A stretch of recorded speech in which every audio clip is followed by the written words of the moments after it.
Hi, I'm Mrs. Harris and I teach third grade here at JFK. And today I'd like to share a story with you. And the book I want to share with you is A Chair for My Mother by Vera B. Williams. Did you ever stop to think about chairs that might be in your house? I know my mom used to sit in a special rocking chair that she would read the newspaper, but I don't think anybody reads newspapers anymore. But now that chair is in my daughter's house and she rocks her baby to sleep in it.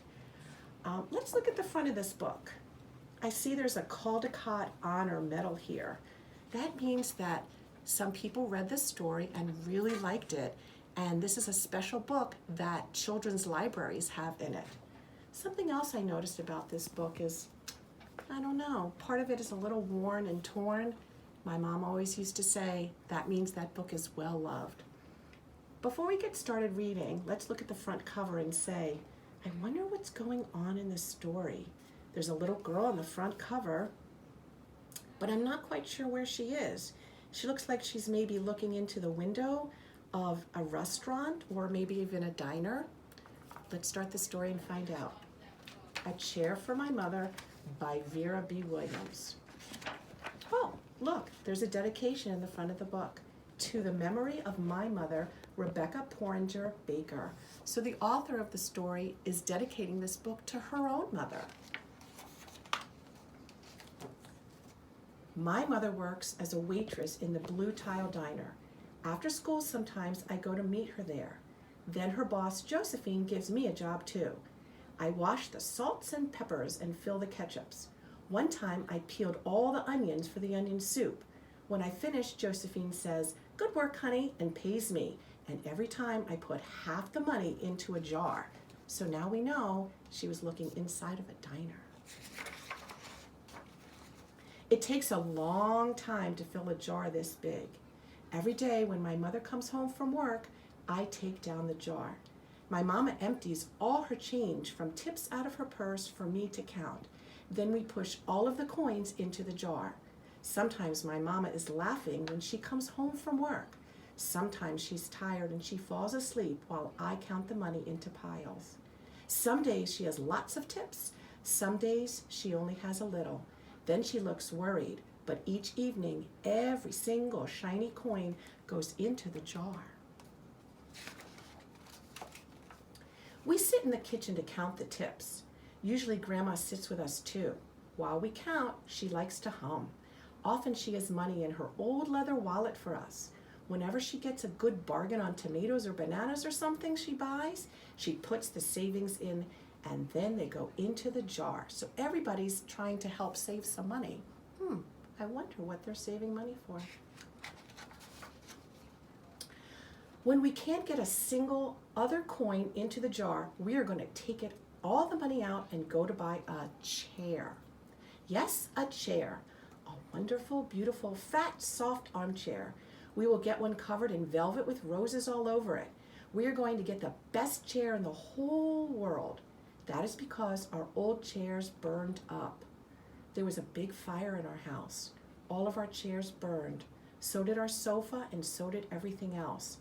That wasn't such a long time ago. So now this story is telling us the reason why they need to get a chair is because they don't have one. But I'm going to stop the story there for 1 second because a few years ago when I was reading this story to my class, one of my students raised their hand and said, "Look, Mrs. Harris, look, it's like the shape of a heart." And I never noticed that before. Do you see that even though it's a chair, if you look at the outline of it, it looks like a heart. I wonder why that would be so special. So now the story is going to tell you about what happened before. My mother and I were coming home from buying new shoes. I had new sandals. She had new pumps. We were walking to our house from the bus. We were looking at everyone's tulips. She was saying she liked red tulips, and I was saying I liked yellow ones. Then we came to our block, so they were looking at the different flowers that were on their street. Right outside our house stood 2 big fire engines. I could see lots of smoke. Tall orange flames came out of the roof. All the neighbors stood in a bunch across the street. Mama grabbed my hand and we ran. My Uncle Sandy saw us and ran to us. Mama yelled, "Where's Mother?" I yelled, "Where's my grandma?" My Aunt Ida waved and shouted, "She's here, she's here. Don't worry, she's okay." Grandma was all right. Our cat was safe too, though, although it did take a while to find her. But everything else in the whole house was spoiled. Now I want you to take a look for a second at the difference between what the illustrator did in this book. See how the fire engines are red and the smoke is coming out? Look at the color of this page. Everything is dark except for them who are looking in the window, because everything is burned that's in the house, but they're safe and they're okay and they're outside. What was left of the house was turned into charcoal and ashes. We went to stay with my mother's sister, Aunt Ida, and Uncle Sandy. Then we were able to move into the apartment downstairs. We painted the walls yellow and the floors were all shiny, but the rooms were very empty. The first day we moved in, the neighbors brought pizza and cake and ice cream. They brought a lot of other things too. The family across the street brought a table and 3 kitchen chairs. The very old man next door gave us a bed from when his children were little, and my other grandpa brought us his beautiful rug. My mother's other sister, Sally, had made us red and white curtains. Mama's boss, Josephine, brought pots and pans, silverware and dishes. My cousin brought me her own stuffed bear. Everyone clapped when my grandma made a speech. This is what she said. "You are all the kindest people," she said, "and we thank you very, very much. It's lucky we're young and we can all start over." So everybody in the town pulled together to help them when somebody had a problem. That was last year, but we still have no sofa and no big chairs. When Mama comes home, her feet hurt. "There's no good place for me to take a load off my feet," she says.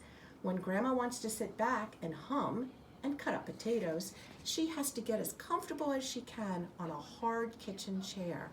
So that is how come Mama brought home the biggest jar she could find at the diner, and all the coins started to go into the jar. Now the jar is too heavy for me to lift down. Uncle Sandy gave me a quarter. He had to boost me up so I could put it in.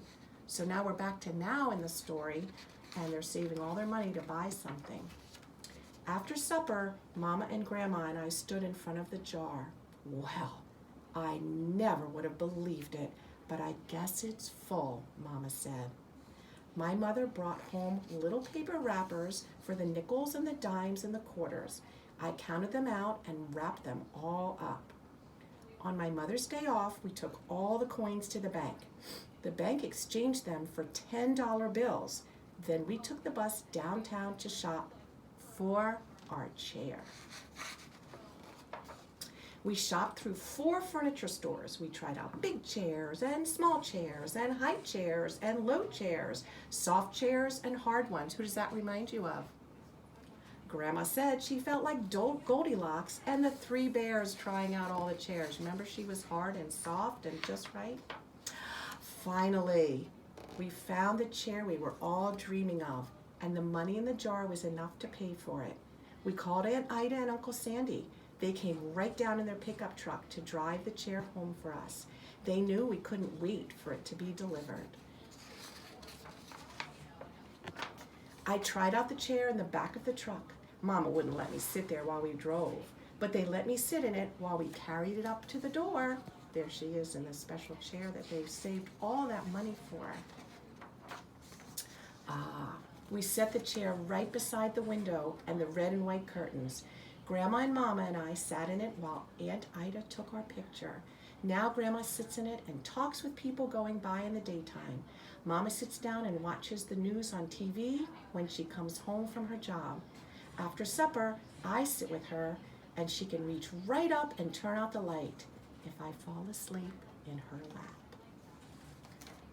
So this is a great story about a family that had something happen to them, but it was nice that the whole neighborhood came together to help them out. And as we always say in my classroom, when you have a choice, choose kindness. And you can think about maybe some other ideas and the reasons why the author wrote this book. And you can also think about your favorite part of the story, and you can draw a picture of it. and you can bring it to school with you when you come back, and we'll take a look at it and talk about it then. Thanks for listening.